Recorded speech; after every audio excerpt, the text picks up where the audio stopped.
Ya, Saudara, Mahkamah Agung telah menyelesaikan peraturan Mahkamah Agung nomor 1 tahun 2020 tentang pedoman pemidaan perkara Tipikor pasal 2 dan pasal 3 Undang-Undang Tindak Pidana Korupsi. Aturan tersebut memungkinkan hakim untuk menjatuhkan pidana penjara seumur hidup kepada koruptor. Dan bagaimana aturan baru Mahkamah Agung ini diterapkan pada hakim di Indonesia? Kita telah terhubung dengan Arsul Sani, anggota Komisi 3 DPR RI, dan juga Abdul Fikar Hajar, pakar hukum pidana. Selamat siang, Bapak Arsul Sani dan juga Bapak Fikar. Assalamualaikum, Mbak Filka. Selamat siang. Assalamualaikum, Mbak Filka. Waalaikumsalam. Bapak, terima kasih telah bergabung bersama kami. Dan sebelumnya kita awali dulu dari Pak Fikar. Pak, mungkin bisa dijelaskan bagaimana aturan baru terkait Mahkamah Agung ini, Pak? Pada prinsipnya, ini aturan yang menurut saya progresif dalam pengertian memberikan standar pemidanaan terhadap hakim-hakim gitu. Karena bagaimanapun juga hakim-hakim itu dengan kebebasan kekuasaannya yang melekat pada dirinya itu punya kebebasan untuk menafsirkan fakta-fakta yang ada di persidangan. Nah, baik KUHP maupun KUHAP ya belum memberikan guidance atau petunjuk secara teknis ya bagaimana menjatuhkan hukuman, apa ukurannya dan sebagainya.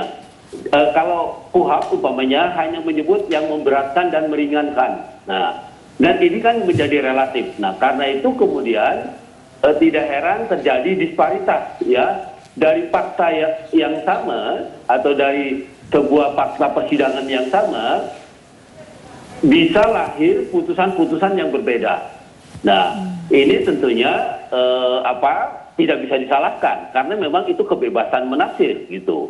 Nah, tapi pada kenyataannya secara sosiologis meskipun kekuasaan kehakiman itu dinyatakan sebagai kekuasaan yang bebas atau merdeka dari intervensi kekuasaan apapun ya, tapi pada prakteknya sehari-hari intervensi uang itu sangat merajalela ya di pengadilan-pengadilan. Nah, karena itu tidak bisa dihindarkan ya dengan kebebasannya itu ya kemudian bisa terjadi disparitas, perbedaan gitu ya dari satu putusan ke putusan yang lain yang padahal fakta-fakta dan persoalan hukumnya sama gitu.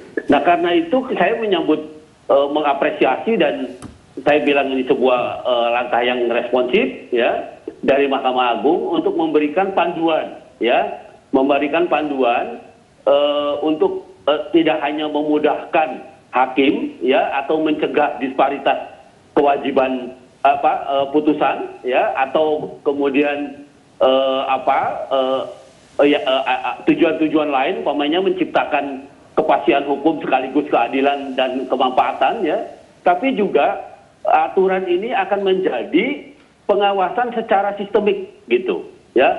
Kalau dulu saya pernah menyatakan ketika ada Artijo Alkostar di Mahkamah Agung ya, itu ada semacam penjaga moralnya ya, ketika Artijo itu memutuskan perkara-perkara korupsi tidak akan ada yang pernah lolos dari tangan Artijo, bahkan ditambah hukumannya seperti itu ya.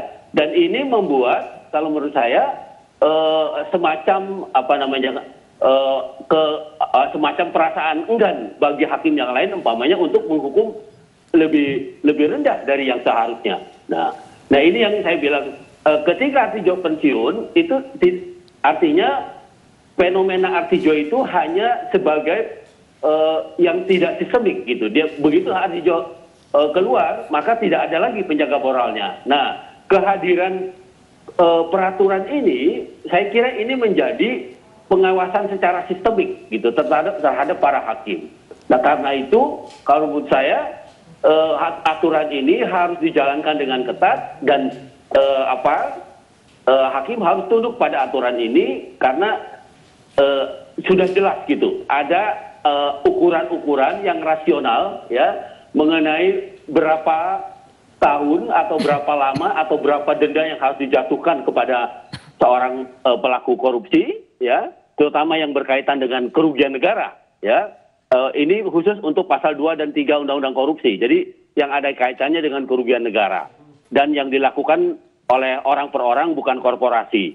Nah, jadi selain memudahkan, ya, juga kalau menurut saya ini menjadi pengawasan sistemik, ya, bagi para hakim untuk menjatuhkan putusan berdasarkan fakta-fakta yang terjadi di dalam persidangan.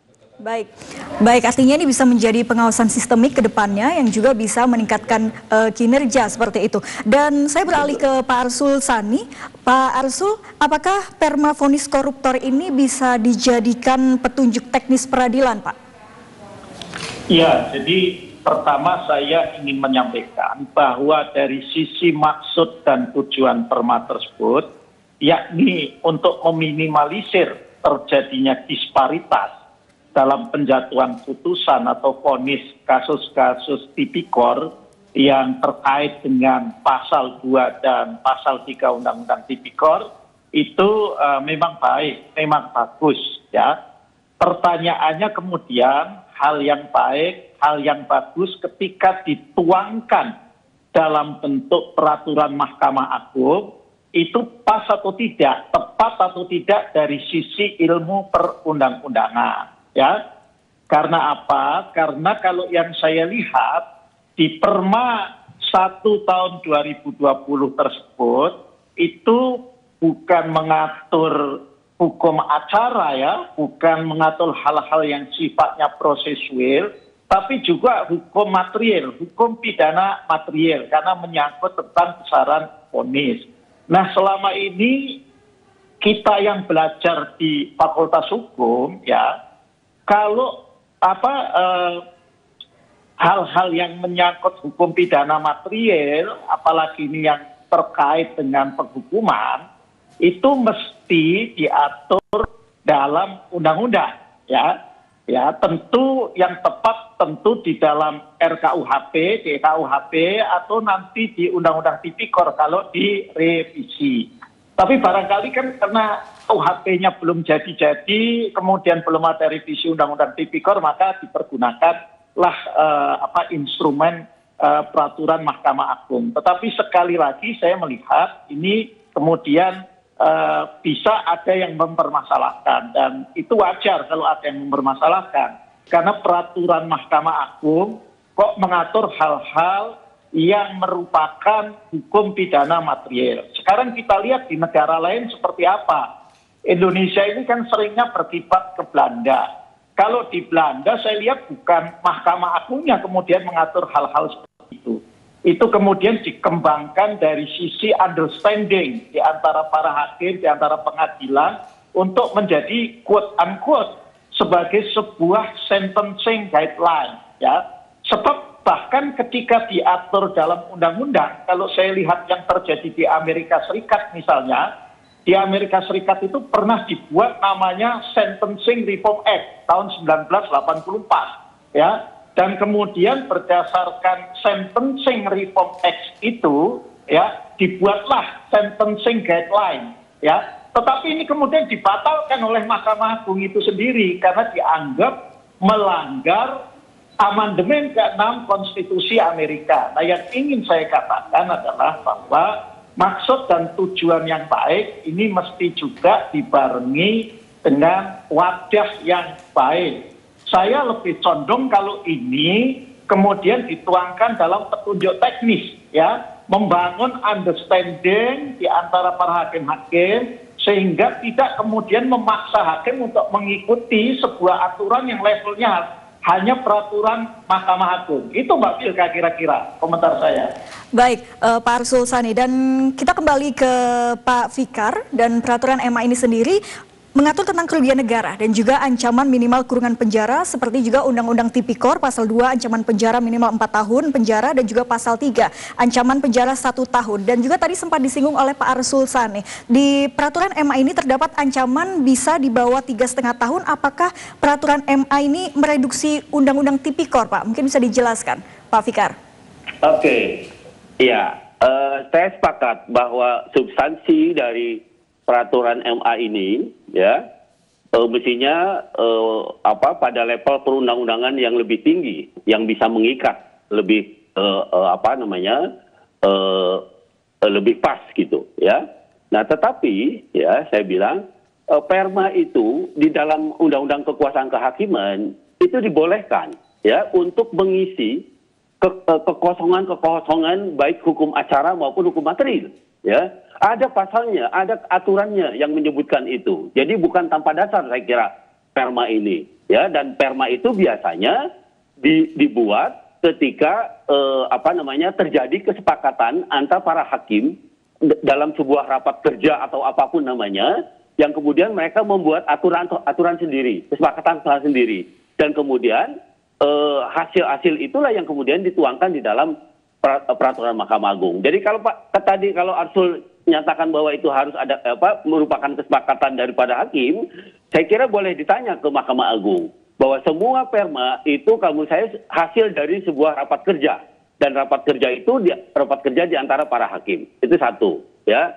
Terus yang kedua, undang-undang material itu sudah menentukan batas minimal dan batas maksimal dari penghukuman. Yang tidak boleh itu hakim menjatuhkan putusan di atas batasan maksimal, ya, karena dia tidak punya sandaran atau dasar hukumnya, kecuali ya ada beberapa kejadian yang umpamanya bisa menambah, umpamanya peristiwa pidana pembarengan, summon law, ya, itu ada bisa diperberat sepertiga dari ancaman hukuman terberatnya, atau residivis, ya, residivis itu juga menjadi alasan pemberat, ya, bisa memberatkan lebih dari ancaman hukumannya. Nah, tetapi perma ini saya kira tidak masuk ke arah sana, tidak membatasi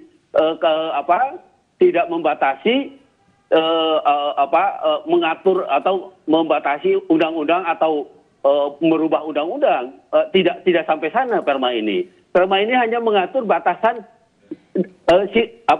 pada situasi tertentu hukuman itu supaya terlihat adil, pasti dan bermanfaat, ya, maka dia harus ada pada level kalau ini minimal 2 tahun umpamanya maksimal 20 tahun, maka dia harus yang tertinggi, ya, perbuatan yang paling berat gitu, ya, yang paling berat dilakukan oleh seorang pelaku pidana, maka dia harus ada di level yang tinggi umpamanya. Ya, di sini diatur 16 sampai 20 tahun yang tertinggi atau seumur hidup bahkan gitu. Nah, pada level-level kejadian tertentu.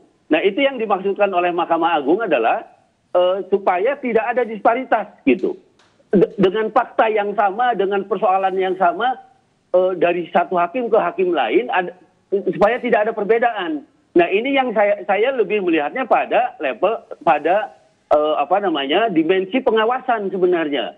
Nah, kan kita ngerti lah putusan-putusan di Mahkamah Agung itu bervariasi gitu. Nah, karena itu tadi saya mengaitkannya pada kehadiran Artijo. Nah, ketika Artijo pergi, maka terjadi lagi itu disparitas itu penghukuman PK kemudian banyak yang dikabulkan dan sebagainya, ya. Nah, ini yang seharusnya juga menjadi patokan gitu. Karena itu saya bilang perma ini menjadi sesuatu yang bisa disebut sebagai institusi pengawasan yang sistemik, ya, ada di dalam sistem pengawasannya. Jadi hakim-hakim itu akan malu kalau dia menjatuhkan putusan umpamanya tidak sesuai dengan ukuran-ukuran yang sudah diberikan oleh Mahkamah Agung. Nah, seperti itu gitu. Jadi kalau menurut saya bukan merubah undang-undang, justru memberi petunjuk atau guidance, ya, supaya hakim-hakim itu mudah dalam menafsir sebuah fakta gitu. Baik. Yang menerjemahkannya dalam satu hukuman. Nah, itu yang terjadi yang dimaksudkan oleh MA adalah itu. Baik, Pak Fikar. Dan juga kembali ke Pak Arsul Sani, Pak, ini kerugian negara lebih dari 100 miliar dengan ancaman pidana ini 100 tahun. Maksud kami dengan pidana seumur hidup. Dan ini apakah sesuai, Pak, dengan prinsip keadilan pemidanaan seperti itu? Ya, begini, keadilan dalam putusan hakim itu kan tidak bisa dilihat oleh pengamat atau akademisi atau aktivis anti korupsi yang melihat kasus korupsi itu harus dihukum besar karena prinsip gregetan, ya, karena gregetan. Kan kita tidak bisa seperti itu, ya. Keadilan itu pertama harus dilihat dari fakta dan alat buktinya, ya. Kemudian yang kedua dari posisi si terdakwa itu, ya. Apakah dia itu orang yang menggerakkan, menganjurkan, orang yang melakukan, turut serta melakukan, atau dia hanya membantu melakukan. Itu kan semua kan harus dilihat. Jadi tidak bisa juga karena kita semua setuju bahwa korupsi itu harus diberantas, tapi tidak bisa pakai model gregetan, gitu ya. Itu yang ingin saya ingatkan, ya.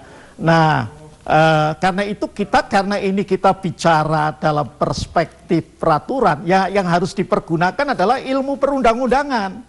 Dari ilmu perundang-undangan itu pas apa tidak? Saya kan katakan dari sisi maksud dan tujuan baik, dan itu saya sepakat saja, gitu loh. Tapi ketika itu dituangkan dalam bentuk perma, dan apalagi tadi Bung Fikar mengatakan itu untuk mengawasi hakim, hakim itu diawasi terkait dengan perilakunya, ya, dengan misalnya profesionalitasnya. Tetapi kalau keyakinannya, ya, berdasarkan alat bukti dan fakta persidangan dalam menjatuhkan vonis, itu nggak bisa diatur-atur oleh Mahkamah Agung. Lah katanya kekuasaan kehakiman itu kan mandiri, ya, merdeka, bebas dari intervensi. Intervensi dari mana? Baik dari eksekutif, dari legislatif maupun dari atasannya sendiri. Jadi itu yang juga harus diingatkan, yang ingin saya sampaikan, jangan pakai ilmu gregetan gitu loh di dalam kita katakanlah memposisikan diri dalam pemberantasan korupsi. Saya setuju dengan substance itu, ya. Tetapi yang bagi saya tidak pas sekali lagi ketika itu dituangkan dalam bentuk perma. Kalau itu dalam bentuk jukmis kemudian dibangun, ya, satu understanding di antara para hakim, oke saja. Memang prinsip peradilan kita itu asas bebas. Ya, sistem peradilan kita tidak menganut asas binding presiden seperti sistem yang ada di negara-negara Anglo-American atau common law system, ya. Nah, karena itulah perlu ada understanding, itu yang dilakukan di Belanda. Lah kan biasanya kiblat kita itu kan ke Belanda kalau soal hukum pidana. Tapi Mahkamah Agung Belanda tidak mengatur kemudian dalam bentuk, ya, satu peraturan Mahkamah Agung, ya, yang kemudian mengatur hakim-hakim, kalau seperti ini Anda harus menghukumnya sekian sampai sekian. Itu enggak seperti itu, ya. Itu jadi harus dibedakan antara semangatnya saya setuju, harus ada pemberatan hukuman, harus dicegah disparitas yang sedemikian tajam, itu semua saya setuju. Baik. Hanya ini wadahnya saja, tempatnya saja pas apa tidak kalau dituangkan dalam bentuk perma. Itu kira-kira Mbak Milka. Baik, terima kasih banyak Pak Arsul Sani, anggota Komisi 3 DPR RI, dan juga Bapak Fikar, pakar hukum pidana, dan tentunya peraturan MA ini harapannya bisa meminimalisir disparitas ke depannya. Terima kasih banyak Pak, selamat siang. Selamat siang. Selamat siang, Assalamualaikum Mbak Milka. Waalaikumsalam warahmatullahi wabarakatuh.